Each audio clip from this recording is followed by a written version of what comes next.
Hello friends, അപ്പോൾ സഹകാരിയുടെ മറ്റൊരു PVQ സീരീസിലേക്ക് സ്വാഗതം. ഇനി നമ്മൾ ചർച്ച ചെയ്യാൻ പോകുന്നത് 94/2024 എന്ന ചോദ്യപേപ്പറാണ്. ഇത് LD നിലവാരത്തിലുള്ള LDC തിരുവനന്തപുരം ക്വസ്റ്റ്യൻ പേപ്പറാണ്. അത്യാവശ്യം നല്ല ക്വസ്റ്റ്യൻസ് ആണ് ഇതിൽ ചോദിച്ചിരിക്കുന്നത്. എളുപ്പമാണ്, പക്ഷേ സ്റ്റേറ്റ്മെൻറ്റ് ടൈപ്പ് ആവശ്യത്തിൽ കൂടുതലുണ്ട്. അപ്പോൾ എന്ത് ചെയ്യാം, ഒരുപാട് മൈനസ് വരാം. ഇത് ഞാൻ എഴുതിയ എക്സാമാണ്, ഞാൻ ഒരുപാട് മൈനസ് അടിച്ച എക്സാമാണ്. അപ്പോൾ നിങ്ങൾക്കൊരിക്കലും ആ ഗതി വരുത്തരുത് എന്നുള്ള രീതിയിൽ പഠിച്ചു തുടങ്ങുക. ഓക്കെ, നേരെ ഒന്നാമത്തെ ക്വസ്റ്റ്യനിലോട്ട് പോയാലോ. ഒന്നാമത്തെ ക്വസ്റ്റ്യൻ നിങ്ങൾക്ക് ഇവിടെ കാണാൻ പറ്റും. താഴെ പറയുന്നവയിൽ ശരിയായ കാലഗണന ക്രമം എഴുതാനാണ് പറയുന്നത്. അതായത് ആദ്യം തുടങ്ങിയതിൽ നിന്ന് കാലഗണനാക്രമത്തിൽ അനുസരിച്ച് എഴുതാൻ. ഓക്കെ, ഇവിടെ വൈക്കം സത്യാഗ്രഹം, ചാന്നാർ ലഹള, ക്ഷേത്രപ്രവേശന വിളംബരം, മലബാർ കലാപം. ഓക്കെ, അപ്പോൾ എന്ത് ചെയ്യണം, ഇതിൻ്റെ എല്ലാം നടന്ന വർഷം നമ്മൾ അറിയണം, എന്നാലേ ഇതിന് ആൻസർ ചെയ്യാൻ പറ്റുള്ളൂ. അപ്പോൾ ഫസ്റ്റ് വൈക്കം സത്യാഗ്രഹം. വൈക്കം സത്യാഗ്രഹം എന്നാണ് നടന്നത്? 1924 ചാന്നാർ ലഹള 1822 1859 വരെയാണ്. ക്ഷേത്രപ്രവേശന വിളംബരം 1936. മലബാർ കലാപം 1921. ഓക്കെ, ഇതിനെ കാലഗണനാ ക്രമത്തിൽ അനുസരിച്ച് എഴുതുമ്പോൾ ആദ്യം വരേണ്ടത് ഏതാണ്? 1924. ഓക്കെ, ചാന്നാർ ലഹളയാണല്ലേ. അപ്പോൾ ചാന്നാർ ലഹളയായ 2 ആദ്യം വരുന്നു. ആദ്യം വരുന്ന 2 ഓപ്ഷനാണ് നമുക്കുള്ളത്, ബിയും ഡിയും. ഓക്കെ, അത് കഴിഞ്ഞിട്ട് വരാനുള്ള ഏതാണ്? 1822 കഴിഞ്ഞാൽ വരാനുള്ളത് മലബാർ കലാപമാണ് അല്ലേ. അതായത് ബി ഓപ്ഷൻ ആൻസറായിട്ട് നമുക്ക് വരും. ഓക്കെ, ബി ആൻസറാണ് ഓപ്ഷനായിട്ട് വരുന്നത്. ഓക്കെ, അടുത്ത രണ്ടാമത്തെ ചോദ്യം നോക്കിയേ. താഴെ കൊടുത്തിരിക്കുന്ന പ്രസ്താവനകൾ പരിശോധിച്ച് ശരിയായവ കണ്ടെത്താനാണ് ചോദ്യം. ശരിയായവ കണ്ടെത്താൻ. ഓക്കെ, നോക്കിയടാ. പ്രവർത്തിക്കുക അല്ലെങ്കിൽ മരിക്കുക എന്നത് ക്വിറ്റ് ഇന്ത്യ സമരകാലത്തെ മുദ്രാവാക്യമാണ് എന്ന് പറയുന്നു. ആ സ്റ്റേറ്റ്മെന്റ് ശരിയാണോ എന്ന് നോക്കുക. ജാലിയൻ വാലാബാഗ് ദുരന്തം നടന്നത് 1921 ഏപ്രിൽ 13 പറയുന്നുണ്ട്. മൂന്നാമത്തെ സ്റ്റേറ്റ്മെന്റ് പറയുന്നു 1948 ജനുവരി 20 ഗാന്ധിജിയുടെ നേരെ വധശ്രമം നടന്നു. നാലാമത് പറയുന്നു രണ്ടാം വട്ടമേശ സമ്മേളനം 1931 സെപ്റ്റംബർ ലണ്ടനിൽ വെച്ച് നടന്നു. ഇതിൽ ശരിയായവ ഏതൊക്കെയെന്നാണ് ചോദ്യം. അതായത് ഇതിൽ തെറ്റായത് ഏതെങ്കിലും ഉണ്ടെങ്കിൽ കണ്ടെത്തണം. ഓക്കെ, നോക്കിയാ.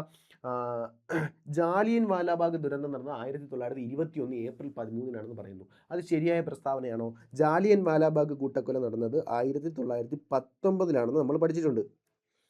അപ്പോൾ എന്ത് ചെയ്യാം, നമുക്ക് ആ പ്രസ്താവന തെറ്റാണെന്ന് മനസ്സിലാക്കാം. ഓക്കെ, അപ്പോൾ എന്ത് ചെയ്യുക, 2 തെറ്റാണ്, ബാക്കി 1, 3, 4 ആണ് ശരിയായിട്ട് വരുന്നത്. 1, 3, 4 ശരിയായിട്ട് വരുന്നത് ഏതാണ്? ഓപ്ഷൻ സി ആണ് ആൻസറായിട്ട് വരുന്നത്. ഓക്കെ, ക്ലിയർ ആണല്ലോ. അടുത്ത ക്വസ്റ്റിലോട്ട് പോകാം. താഴെ കൊടുത്തിരിക്കുന്ന പ്രസ്താവനകളെ സംബന്ധിച്ച് നോർത്ത് അറ്റ്ലാന്റിക് ട്രീറ്റി ഓർഗനൈസേഷൻ, അതായത് നാറ്റോവുമായി ബന്ധപ്പെട്ട ബന്ധമില്ലാത്തത് ഏത് എന്നാണ് ചോദ്യം. ഓക്കെ, 1949 ഇത് സ്ഥാപിതമായത്. നാറ്റോ സ്ഥാപിതമായത് 1949. ഇതിൻ്റെ ആസ്ഥാനം ജനീവയാണ്. ജനീവ അല്ല, എവിടെയാണ്? ബെൽജിയമാണ് നാറ്റോയുടെ ആസ്ഥാനം. അപ്പം നിങ്ങൾ എന്ത് ചെയ്യണം? INA-യും അതുമായിട്ട് ബന്ധപ്പെട്ട എല്ലാ സംഘടനകളും പഠിക്കണം. നിലവിൽ വന്നത് അതിൻ്റെ ആസ്ഥാനം, മിനിമം അതെങ്കിലും പഠിക്കണം. ഓക്കെ, അല്ല അംഗരാജ്യങ്ങളുടെ എണ്ണം, ഇതെല്ലാം പഠിക്കാൻ ശ്രമിക്കുക. ഓക്കെ, അതിൽ അടുത്ത് പറയുന്നു ഇതിൽ അവസാനമായി ചേർന്ന രാജ്യം സ്വീഡനാണ്. അത് നമ്മൾ പഠിച്ചതാണ്. പിന്നെ പറയുന്നു റഷ്യ യുക്രൈൻ യുദ്ധത്തിന് കാരണമായത് ഈ സംഘടനയിൽ ചൈനയുടെ അംഗത്വ പ്രവേശനമാണ്. അത് തെറ്റായിട്ടുള്ള പ്രസ്താവനയാണ്. ഓക്കെ, ഇതിൽ തെറ്റായിട്ടുള്ളത് 2ഉം 4ഉമാണ്. നമുക്കിവിടെ വേണ്ടത് എന്താണ്? ബന്ധമില്ലാത്തത് ആണ്. ബന്ധമില്ലാത്തത് 2ഉം 4ഉമാണ്. 2ഉം 4ഉം ആൻസറായിട്ട് വരുന്നത് ഓപ്ഷൻ ഡി ആണ്. ക്ലിയർ ആണല്ലോ. അടുത്തതിലോട്ട് പോവാം. അടുത്ത ദിവസം താഴെ കൊടുത്തിരിക്കുന്ന ജോഡികളിൽ തെറ്റായ ജോഡി ഏതെന്നാണ് ചോദ്യം. തെറ്റായത് ഏതാണ്? നോക്കിയേ.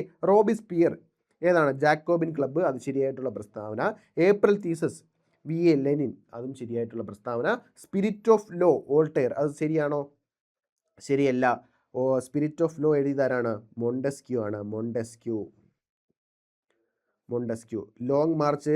ലോങ് മാർച്ച് മാവോസെതുങ്, ശരിയായിട്ടുള്ള പ്രസ്താവന. അപ്പോൾ ഇതിൽ തെറ്റായിട്ടുള്ള പ്രസ്താവന ഏതാണ്? തെറ്റായ ജോഡി 3 ആണ്. 3 മാത്രം വരുന്നത് ഓപ്ഷൻ എ ആണ് ആൻസറായിട്ട് വരുന്നത്. ഓക്കെ അല്ലേ. അഞ്ചാമത്തെ ചോദ്യം നോക്കിയേ. താഴെ കൊടുത്തിരിക്കുന്നവയിൽ ഖാൻ അബ്ദുൽ ഖാഫർ ഖാനുമായിട്ട് ശരിയായിട്ടുള്ള പ്രസ്താവന ഏതാണ്? ഒന്നാമത്തെ സ്റ്റേറ്റ്മെന്റ് പറയുന്നു അതിർത്തി ഗാന്ധി എന്ന പേരിൽ അറിയപ്പെടുന്നു. നമുക്കറിയാവുന്ന ശരിയായിട്ടുള്ള പ്രസ്താവന. 1888 ജനുവരി 20 അന്തരിച്ചു. ശരിയായിട്ടുള്ള പ്രസ്താവന. 1987 ഭാരതരത്ന ലഭിച്ചു. ശരിയായിട്ടുള്ള പ്രസ്താവന. ഖുദായി ഖിദ്മത്ത് ഖാർ എന്ന സംഘടന രൂപീകരിച്ചു. അതും ശരിയായിട്ടുള്ള പ്രസ്താവന. എല്ലാം ശരിയാണ്. Option D answer. ക്ലിയർ ആണ്. അടുത്ത ക്വസ്റ്റ്യൻ. സ്വാതന്ത്ര്യാനന്തരം സംസ്ഥാന പുനഃസംഘടനാ കമ്മീഷൻ രൂപീകരിച്ചു. ഇതുമായിട്ട് ബന്ധപ്പെട്ട താഴെ കൊടുത്തിരിക്കുന്നവയിൽ ശരിയായ പ്രസ്താവന ഏത് എന്നാണ് ചോദ്യം. ശരിയായത് ഏതെന്നാണ്.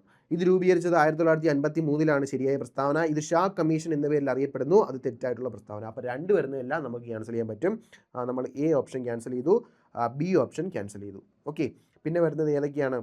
ശരിയെന്നാണല്ലോ ചോദ്യം. ഓക്കെ, അപ്പോൾ 2 ക്യാൻസൽ ചെയ്തു. ഓക്കെ, അപ്പോൾ പിന്നെ ഉള്ളത് 1, 3, 4 1, 3, 4 വരുന്നതുകൊണ്ട് 3, 4 വരുന്നതുണ്ട്. അപ്പോൾ നമുക്കറിയാം 1 എന്തായാലും ശരിയാണ്. 1 ആയാലും ശരിയായതുകൊണ്ട് പിന്നെ 1 ഇതിലില്ലാത്തത് കൊണ്ട് തന്നെ സി ഓപ്ഷൻ ക്യാൻസൽ ചെയ്യാം. ആൻസർ ഡി എന്ന് കിട്ടി. ബാക്കി എന്തൊക്കെയാണ് പറയുന്നത്? ഫസൽ അലി, എച്ച് എൻ കുൻസ്രു എന്നിവർ ഈ കമ്മീഷനിലെ അംഗങ്ങളായിരുന്നു. ഈ കമ്മീഷൻ നിർദ്ദേശപ്രകാരം രൂപീകരിച്ച ആദ്യ സംസ്ഥാനം ഏതാണ്? ആന്ധ്രാപ്രദേശാണ്. ഓക്കെ, അപ്പോൾ ഇതെല്ലാം ശരിയായിട്ടുള്ള പ്രസ്താവന ആണ്. ഓക്കെ, അപ്പോൾ എന്ത് ചെയ്യുക? സംസ്ഥാന പുനഃസംഘടനാ കമ്മീഷൻ വൃത്തിയായിട്ട് പഠിക്കാൻ ശ്രമിക്കുക. അടുത്ത താഴെ പറയുന്ന പ്രസ്താവനകളിൽ തെറ്റായ പ്രസ്താവന ഏത്? തെറ്റായത് ഏത്? നോക്കിയടാ, അന്തരീക്ഷത്തിന്റെ ഏറ്റവും താഴത്തെ പാളി സ്ട്രാറ്റോസ്ഫിയർ. സ്ട്രാറ്റോസ്ഫിയർ ആണോ ഏറ്റവും താഴത്തെ പാളി? അല്ല, അത് ടോപ്പോസ്ഫിയർ ആണ്. അപ്പോൾ ഒന്നാമത്തെ സ്റ്റേറ്റ്മെന്റ് തന്നെ തെറ്റാണ്.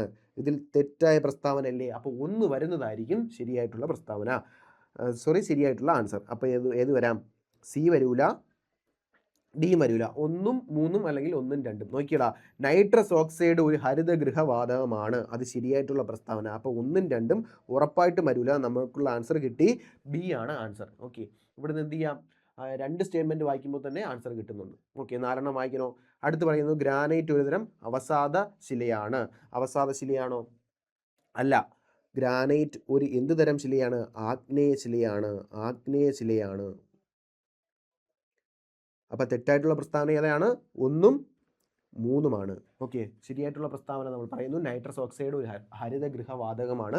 അളകനന്ദ, ഭഗീരഥി നദികൾ എന്നീ നദികൾ എന്ത് ചെയ്തു? ദേവപ്രയാഗിൽ വെച്ചാണ് കൂട്ടിമുട്ടുന്നത്. ഓക്കെ, ആ ക്വസ്റ്റ്യൻ ക്ലിയർ ആണ്. ഓക്കെ, അടുത്ത പറയുന്നു, താഴെ പറയുന്നവയിൽ എന്താണ്?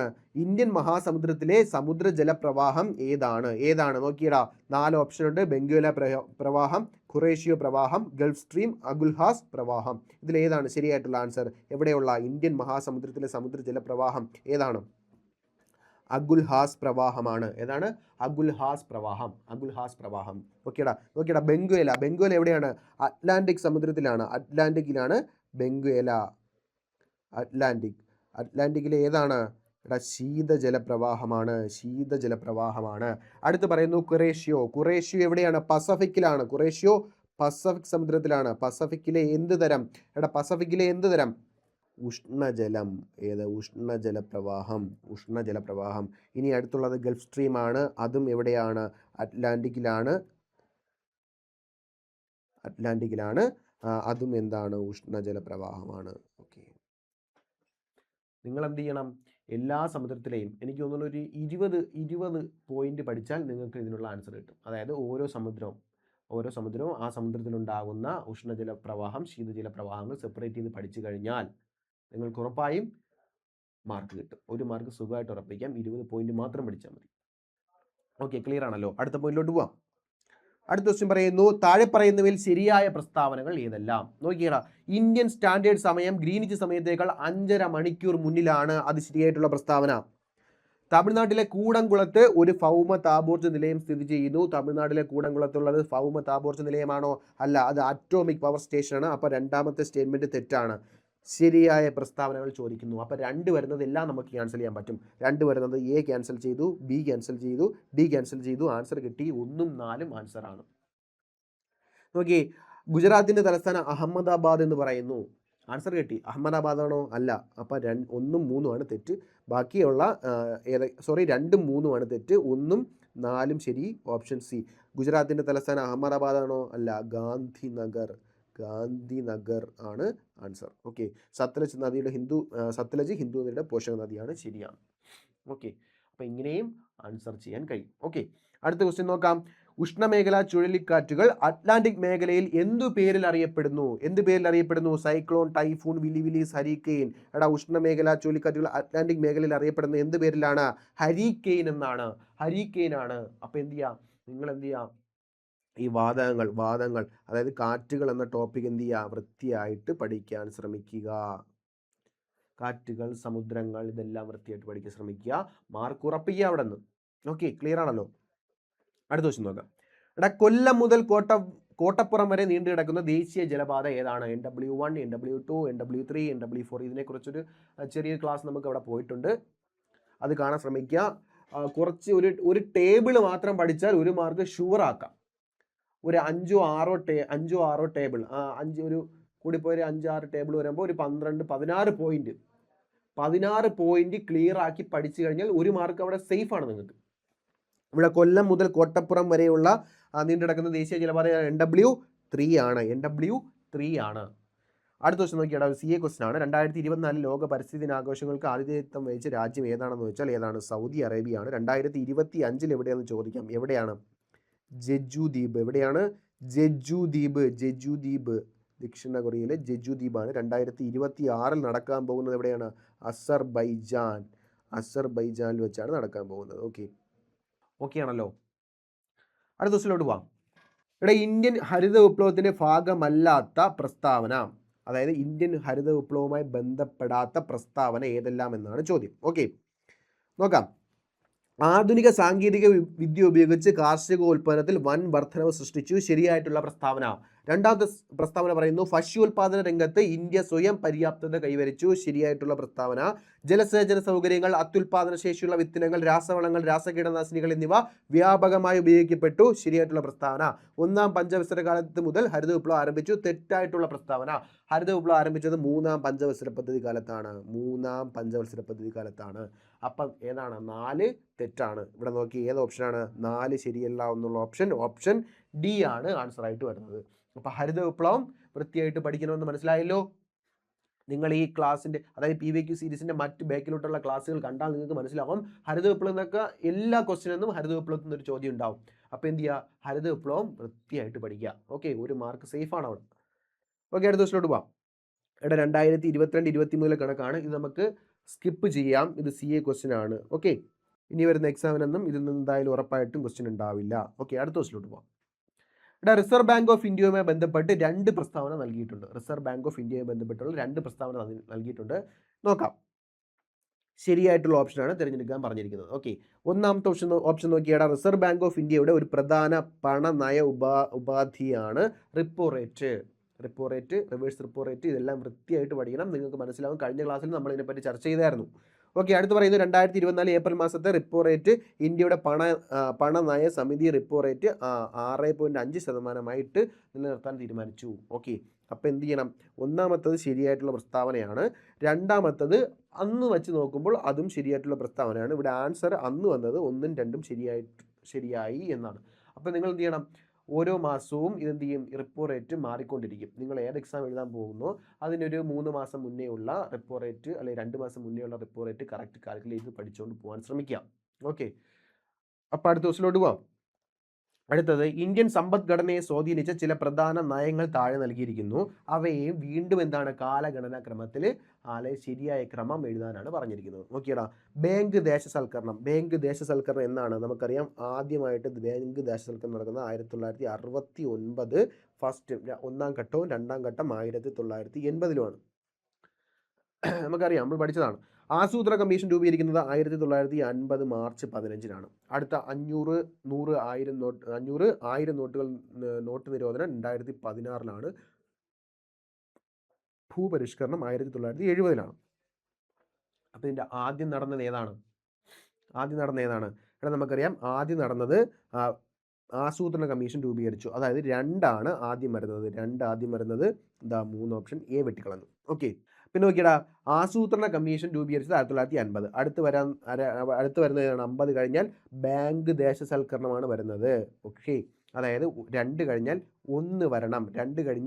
1 വരണം. പക്ഷേ PSC എന്ന ആൻസർ കൊടുത്ത ഏതാണെന്ന് അറിയാമോ? ഡി ആണ്. കാര്യം 69 അവർ കണക്കാക്കില്ല, 80 ആയിരിക്കും കണക്കാക്കിയത്. അത് കഴിഞ്ഞിട്ട് 80 വരുന്നു. അതായത് അത് കഴിഞ്ഞിട്ട് വരുന്നത് ഏതാണ്? ഭൂപരിഷ്കരണമാണ്. അതായത് 4 വന്നു. അത് കഴിഞ്ഞിട്ട് വീണ്ടും 1 വന്നു. പിന്നെ അവസാനം 3 വന്നു. ഇതാണ് ആൻസർ നൽകിയത്. മനസ്സിലായോ? അപ്പോൾ 1969-ലും ദേശസൽക്കരണം നടന്നു, 1980-ലും ദേശസൽക്കരണം നടന്നു. ക്ലിയർ ആണല്ലോ. അടുത്ത ക്വസ്റ്റ്യൻ നോക്കാം. ഇവിടെ താഴെ നൽകിയിരിക്കുന്ന പ്രസ്താവനകൾ പരിശോധിച്ച് ശരിയായ ഓപ്ഷൻ തിരഞ്ഞെടുക്കാനാണ് പറഞ്ഞിരിക്കുന്നത്. ഒന്നാമത്തെ പ്രസ്താവന പറയുന്നു സാമ്പത്തിക വളർച്ച കൈവരിക്കുക എന്നതായിരുന്നു പഞ്ചവത്സര പദ്ധതിയുടെ പ്രധാന ലക്ഷ്യങ്ങളിൽ ഒന്ന്. അടുത്ത് പറയുന്നു, രാഷ്ട്രത്തിന്റെ സാമ്പത്തിക വളർച്ചയ്ക്ക് അടിത്തറ പാകിയതും ത്വരിതപ്പെടുത്തിയതുമായ നിരവധി പദ്ധതികൾ 12 പഞ്ചവത്സര പദ്ധതികളിലൂടെ രാജ്യത്ത് നടപ്പിലാക്കി. സ്റ്റേറ്റ്മെന്റ് 1 ഓപ്ഷൻ 1 പറയുന്നു ഒന്നും രണ്ടും ശരിയാണ്. പ്രസ്താവന 2 പ്രസ്താവന 1ന്റെ വിശദീകരണമാണ്. നോക്കി ഒന്നുകൂടെ വായിച്ചു നോക്കിയേ. സാമ്പത്തിക വളർച്ച കൈവരിക്കുക എന്നായിരുന്നു പഞ്ചവത്സര പദ്ധതിയുടെ പ്രധാന ലക്ഷ്യം, നമുക്കറിയാം. അത് ശരിയായിട്ടുള്ള പ്രസ്താവന. രാഷ്ട്രത്തിന്റെ സാമ്പത്തിക വളർച്ചയ്ക്ക് അടിത്തറ പാകിയതും ത്വരിതപ്പെടുത്തിയതുമായ നിരവധി പദ്ധതികൾ 12 പഞ്ചവത്സര പദ്ധതികളുടെ രാജ്യത്ത് നടപ്പിലാക്കി. അതും ശരിയായിട്ടുള്ള പ്രസ്താവനയാണ്. പിന്നെ പറയുന്നു പ്രസ്താവന 2 1ന്റെ വിശദീകരണമാണ്. പ്രസ്താവന 2 1ന്റെ വിശദീകരണമല്ലേ? അത് 12 പഞ്ചവത്സര പദ്ധതികളിലൂടെയാണല്ലോ ഈ സാമ്പത്തിക വളർച്ച കൈവരിച്ചത്. അതിൽ ഒന്നാമത്തെ പഞ്ചവത്സര പദ്ധതിയും ഉൾപ്പെടുന്നുണ്ടല്ലോ. അപ്പോൾ എന്താണ് ഇതിൻ്റെ ആൻസർ ആയിട്ട് വരുന്നത്? ഓപ്ഷൻ എ ആണ് ആൻസർ ആയിട്ട് വരുന്നത്. ഓക്കെ, അടുത്ത ക്വസ്റ്റ്യൻ നോക്കാം. നീതി ആയോഗിന്റെ ചില സംരംഭങ്ങളും അവയുടെ ലക്ഷ്യങ്ങളുമാണ് താഴത്തെ നൽകിയിരിക്കുന്നത്. ഓരോ സംരംഭവും അതിന്റെ ലക്ഷ്യവും എന്ത് ചെയ്യുക? മാച്ച് ദ ഫോളോയിങ് ആണ് ക്വസ്റ്റ്യൻ. ഓക്കെ, നോക്കിയടാ. Atal innovation mission. Atal innovation mission എന്തുമായിട്ട് ബന്ധപ്പെട്ടിരിക്കുന്നു? അടൽ ഇന്നോവേഷൻ മിഷൻ സംരംഭകത്വം, നവീന ആശയ രൂപീകരണം എന്നിവയും ബന്ധപ്പെട്ടിരിക്കുന്നു. 1 ബി ആയിട്ട് വരുന്നത് 2 ഓപ്ഷനാണ് നമുക്കുള്ളത്, സിയും ഡിയും. അടുത്ത് നോക്കിയടാ. മെഥനോൾ സമ്പദ്ഘടന. നമുക്കറിയാം ഇന്ന് E20 പെട്രോളാണ്, മെഥനോൾ മിക്സ് ചെയ്ത പെട്രോളാണ്. അതെന്തുമായിട്ട് ബന്ധപ്പെട്ടിരിക്കുന്നു? എണ്ണ ഇറക്കുമതിയുമായി ബന്ധപ്പെട്ടിരിക്കുന്നു. 2 സി വരും, 2 ഓപ്ഷനുമുണ്ട്. അടുത്ത് സഹകരണ ഫെഡറലിസം. സഹകരണ ഫെഡറലിസം വരുന്ന ഏതിലാണ്? സഹകരണ ഫെഡറലിസം വരുന്നത് സംസ്ഥാനങ്ങളുടെ പ്രവർത്തനങ്ങൾ ഏകോപിപ്പിക്കലുമായി ബന്ധപ്പെട്ടിരിക്കുന്നു. 3 ഡി വരുന്നു, അതായത് ഓപ്ഷൻ സി ആണ് നമുക്ക് ആൻസർ കിട്ടി. ശൂന്യ കമ്പയിൻ എന്താണെന്ന് മനസ്സിലാക്കണം. ഇലക്ട്രിക് വാഹനങ്ങളെ പ്രോത്സാഹിപ്പിച്ച് വായു മലിനീകരണം കുറയ്ക്കാനാണ് ശൂന്യ ക്യാമ്പയിൻ. ഓക്കെ, അപ്പോൾ ഇതിൻ്റെ ആൻസർ ഏതാണ്? ഓപ്ഷൻ സി ആണ് ആൻസർ ആയിട്ട് വരുന്നത്. ക്ലിയർ ആണ്? അടുത്ത ക്വസ്റ്റ്യൻ പോവാം. 1991 ഇന്ത്യ നടപ്പിലാക്കിയ പുത്തൻ സാമ്പത്തിക നയവുമായി ബന്ധപ്പെട്ട ശരിയായ പ്രസ്താവന ഏതെന്നാണ് ചോദ്യം. നോക്കിയടാ. സ്വയാശ്രയത്വം പ്രോത്സാഹിപ്പിക്കുക, വിദേശ സഹായം പരമാവധി കുറയ്ക്കുക. മൂന്നാമത്തെ പ്രസ്താവന പറയുന്നു ഇന്ത്യൻ സമ്പദ്ഘടനയെ ഉദാരവൽക്കരിച്ച് ആഗോള കമ്പോളവുമായി സംയോജിപ്പിക്കുക. അടുത്ത് പറയുന്നു പൊതുമേഖലാ സ്ഥാപനങ്ങളെ സ്വകാര്യവൽക്കരിക്കുക, ഇറക്കുമതി പരമാവധി കുറച്ച് തദ്ദേശീയ വ്യവസായ സ്ഥാപനങ്ങൾ സംരക്ഷിക്കുക. ഇതിൽ എന്താണ് നമുക്ക് വേണ്ടത്? ശരിയായിട്ടുള്ള പ്രസ്താവനയാണ് നമുക്ക് വേണ്ടത്. എന്താണ്? നോക്കിയടാ. സ്വയാശ്രയത്വം പ്രോത്സാഹിപ്പിച്ച് വിദേശ സഹായം പരമാവധി കുറയ്ക്കുക. ഇത് തെറ്റായിട്ടുള്ള പ്രസ്താവനയാണ്. നമുക്കറിയാം 1991 ഇന്ത്യ നടപ്പിലാക്കിയ പുത്തൻ സാമ്പത്തിക നയം എന്താണ്? നമുക്ക് വിദേശ സഹായം, അതായത് വിദേശ രാജ്യങ്ങളുടെ സഹായം മാക്സിമം കൊണ്ടുവരിക എന്നുള്ളതായിരുന്നു. അപ്പോൾ എന്താണ്? ഇത് തെറ്റായിട്ടുള്ള പ്രസ്താവന. 1 തെറ്റാണ്. 1 തെറ്റാണെങ്കിൽ 1 ശരിയാണെന്ന് പറയുന്ന എല്ലാ സ്റ്റേറ്റ്മെൻറ്റുകളും നമുക്ക് വെട്ടിക്കളയാം. 1ഉം എയും ബിയും വെട്ടി, പിന്നെ പറയുന്നത് സിയും ഡിയും മാത്രമാണ്. നോക്കി. അടുത്ത് പറയുന്നു ഇന്ത്യൻ സമ്പദ്ഘടനയെ ഉദാരവൽക്കരിച്ച് ആഗോള കമ്പോളവുമായി സംയോജിപ്പിക്കുക. ഇത് ശരിയായിട്ടുള്ള പ്രസ്താവനയാണ്. അപ്പോൾ എന്താണ് ഇവിടെ പറയുന്നത്? പ്രസ്താവന 1 തെറ്റാണ്, 2 ശരിയാണ്. അപ്പോൾ എന്ത് ചെയ്യാം? 2 നമുക്ക് ശരിയാണെന്ന് പറഞ്ഞൂടെ? 2 ശരിയാണെങ്കിൽ നമുക്കറിയാം ഓപ്ഷൻ ഡി മാത്രമാണ് അതുമായിട്ട് യോജിച്ച് വരുന്ന ഒരേ ഒരു സ്റ്റേറ്റ്മെൻറ്റ്, ഓപ്ഷൻ. അപ്പോൾ എന്ത് ചെയ്യാം? ആൻസർ എന്തെന്ന് പറയാം? ഡി എന്ന് പറഞ്ഞൂടെ? ക്ലിയർ ആണല്ലോ? ബാക്കി കൂടെ നോക്കിക്കൂടെ? പൊതുമേഖലാ സ്ഥാപനങ്ങളെ സ്വകാര്യവൽക്കരിക്കുക, അതും എന്താണ്? ശരിയാണ്. ഓപ്ഷൻ 2ഉം 3ഉമാണ് ശരി. 1 തെറ്റാണ്, 4 തെറ്റാണ്. ക്ലിയർ ആണല്ലോ? അടുത്ത ദിവസത്തിലോട്ട് പോവാം. നോക്കിയേ. ഇന്ത്യൻ ഭരണഘടന ഡ്രാഫ്റ്റിംഗ് കമ്മിറ്റിയെ കുറിച്ച് ശരിയായിട്ടുള്ള വസ്തുത താഴെ നൽകിയിരിക്കുന്നതിൽ ഏതാണ്? ശരിയായിട്ടുള്ള പ്രസ്താവന തിരഞ്ഞെടുക്കാനാണ് ചോദ്യം. ഒന്നാമത്തെ സ്റ്റേറ്റ്മെന്റ് നോക്കിയേ. ഡോക്ടർ BR അംബേദ്കർ ആയിരുന്നു അധ്യക്ഷൻ. ഇത് ശരിയായിട്ടുള്ള പ്രസ്താവനയാണ്. അടുത്ത് നോക്കിയടാ. ഭരണഘടനയ്ക്ക് അംഗീകാരം നൽകിയത് ഡ്രാഫ്റ്റിംഗ് കമ്മിറ്റിയാണെന്ന് പറയുന്നുണ്ട്. ഡ്രാഫ്റ്റിംഗ് കമ്മിറ്റിയാണോ? അല്ല, അത് ഭരണഘടനാ നിർമ്മാണ സമിതിയാണ്, ഡ്രാഫ്റ്റിംഗ് കമ്മിറ്റി അല്ല. അപ്പോൾ 1 ശരിയാണ്, 2 തെറ്റാണ്. അപ്പോൾ നമുക്ക് എന്ത് ചെയ്യാം? ഒരു ഓപ്ഷൻ എന്തായാലും അവിടെ ക്യാൻസൽ ചെയ്യാൻ പറ്റും. 2 ശരിയാണ് എന്ന് പറയുന്ന ഓപ്ഷൻ ക്യാൻസൽ ചെയ്യാം. അതേപോലെ 1 തെറ്റാണ് എന്ന് പറയുന്ന ഓപ്ഷനും ക്യാൻസൽ ചെയ്യാം. 2 ശരിയാണ് എന്ന് പറയുന്ന എത്ര ഓപ്ഷൻ ഉണ്ട്? 2 മുതൽ 4 വരെ ശരിയാണ്. 2, 4 ശരിയാണ് എന്ന് പറയുന്ന 2 ഓപ്ഷൻ ക്യാൻസൽ ചെയ്തു. 1 തെറ്റാണ് എന്ന് പറയുന്നത് 2 ഓപ്ഷനും ഉണ്ട്. 1 ശരിയാണെന്ന് പറയുന്ന 2 ഓപ്ഷൻ ഉണ്ട്. ഏതൊക്കെയാണ്? എയും സിയും അല്ലേ? അടുത്ത് നോക്കിയാൽ 7 അംഗങ്ങളെ ഉൾപ്പെടുത്തി രൂപീകരിക്കപ്പെട്ട കമ്മിറ്റി. അപ്പോൾ എന്താണ്? അതും ശരിയാണ്. അപ്പോൾ 1ഉം 3ഉം ശരിയാണ്. 1 മുതൽ 4 വരെ ശരിയാണ്. എയും സിയും ഇപ്പോഴും നിലനിൽക്കുന്നുണ്ട്. 4ാമത്തെ സ്റ്റേറ്റ്മെൻറ്റും വായിച്ചേ പറ്റൂ. 1946 ഓഗസ്റ്റ് 29 ഈ സമിതി രൂപീകരിച്ചു. ഇത് തെറ്റായിട്ടുള്ള പ്രസ്താവന. 1947 ഓഗസ്റ്റ് 29 എന്ത് രൂപീകരിക്കുന്നത്? ഭരണഘടന ഡ്രാഫ്റ്റിംഗ് കമ്മിറ്റി രൂപീകരിക്കുന്നത്. അപ്പോൾ ഇവിടെ ആൻസർ ഏത് വരും? 1ഉം 3ഉം ഓപ്ഷൻ എ ആണ് ആൻസർ ആയിട്ട് വരുന്നത്. ക്ലിയർ അല്ലേ? അടുത്ത ദിവസത്തിലോട്ട് പോവാം.